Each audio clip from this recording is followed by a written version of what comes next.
$150,000 per year. For most people, that sounds like more than enough to live comfortably, maybe even feel wealthy.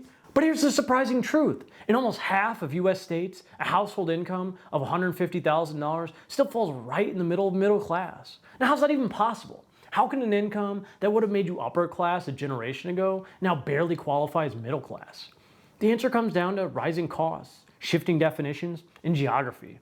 Today, we're going to break down why 150K no longer stretches the way that you think it should, and how the middle class has changed over the years, and what you can actually do if you're earning a strong income, but you feel stuck. Let's start with some history. In the 1970s, the median household income was around $9,800. And that might sound tiny by today's standards, but adjusted for inflation, it was the equivalent of about $66,000.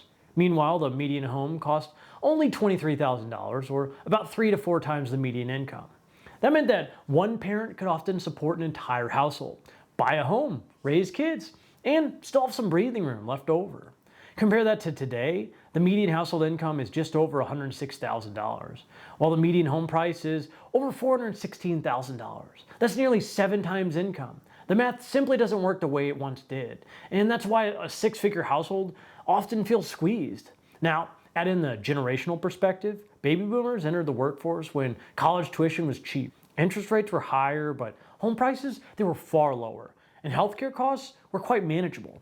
Gen X started to face more competition, but they could still buy homes at reasonable multiples of income.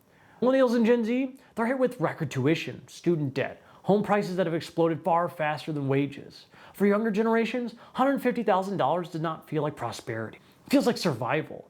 And that's before factoring in kids, daycare, healthcare, and all the modern expenses that previous generations just didn't have to deal with to the same extent. A boomer could buy a home for 3 times income. A millennial is staring at 7 or even 8, or even 10 or 11 in some major metros.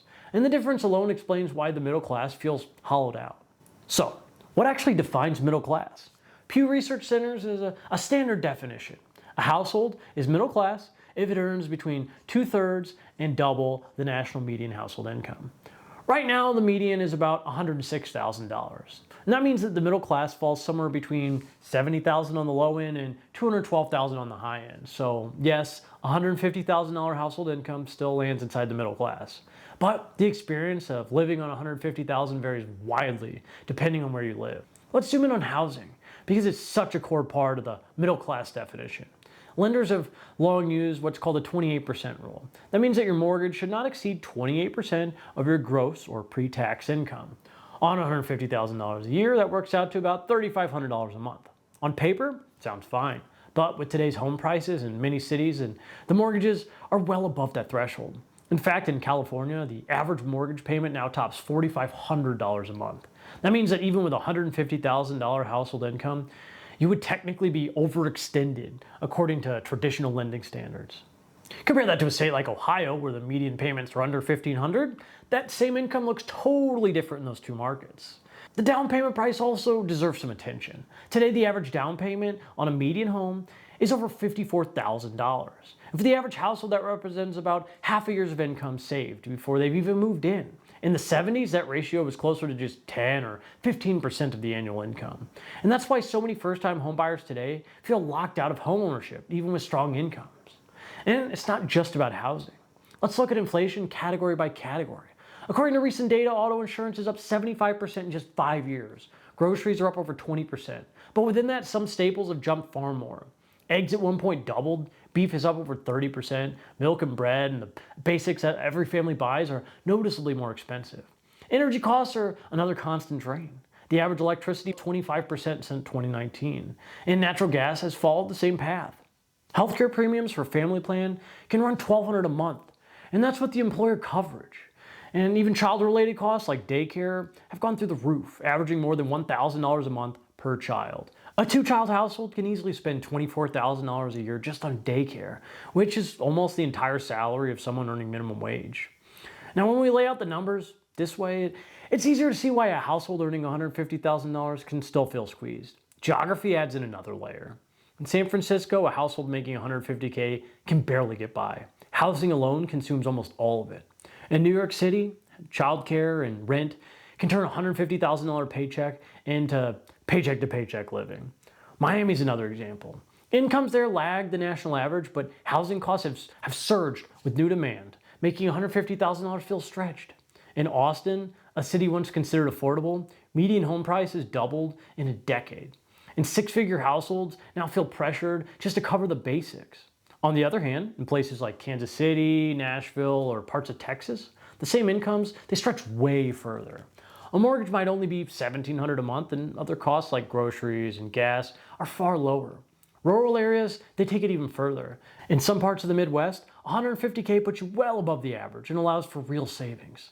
The problem is that jobs paying $150K, they're rarely found in those cheaper markets. Instead, they cluster in more expensive metros. Now that mismatch creates what economists call a geographic trap. You have to move where the jobs are, but once you get there, the higher pay evaporates and the higher costs. And there's also the psychological factor here. Surveys show that many people who are objectively upper middle class still self-identify as middle class. Why? Some downplay their to avoid social attention. Others genuinely feel stretched thin because their lifestyle creep matches every raise. A family making $200K that moves into a bigger house, buys nicer cars, they suddenly feel no wealthier than they were before. Psychologists call this status creep. You measure yourself against people just a little bit above you, so the middle class always feels out of reach. On the flip side, there are households making $60K who feel comfortable because they live in lower cost of living areas and they keep their expenses in check. How you feel financially often depends less on your absolute income and more about your relative standing in your community. If you really want to see how the definition of middle class has changed, just look at lifestyle expectations. In the 1970s, a single income could often support a family of four, cover a modest mortgage, pay for a car, and even fund a vacation or two each year. In the 90s, many middle-class families could still get by comfortably on one income, though two-income houses were becoming more and more common. Fast forward to today, and it's almost impossible for one income to stretch that far. For most households, it takes two full-time earners just to maintain the basics: housing, healthcare, childcare, and food. And luxuries like vacation or new cars, this often get financed with credit instead of savings. That shift explains why the term middle class feels like it's lost the security that it was once promised. And that leads directly into retirement. Decades ago, many middle-class jobs came with pensions. Today, pensions are almost completely extinct, and retirement depends on workers saving diligently on their own. But with high housing costs, student debt, and childcare bills, many families making even $150,000 find themselves saving little to nothing each year. Surveys show that nearly half of households with incomes above $100,000 are still living paycheck to paycheck. And that means the traditional middle class promise, owning a home, raising kids comfortably, and retiring securely, and now feels out of reach for many families earning what used to be considered top tier income.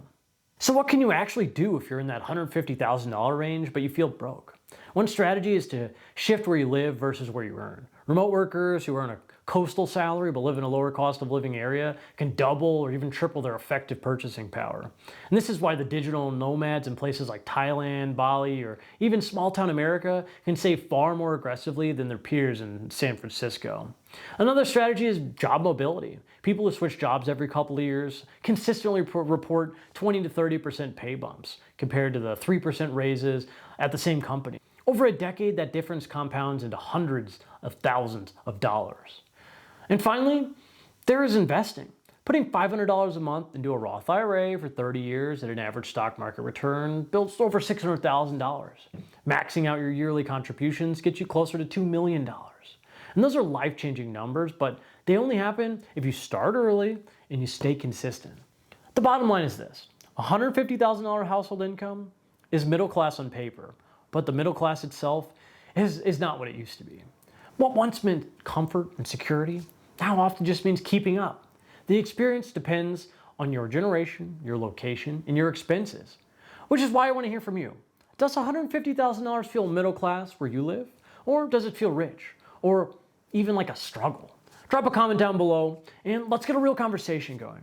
And if you found this breakdown helpful, make sure to like and subscribe for more content like this. Thank you so much for watching, and I'll see you next time.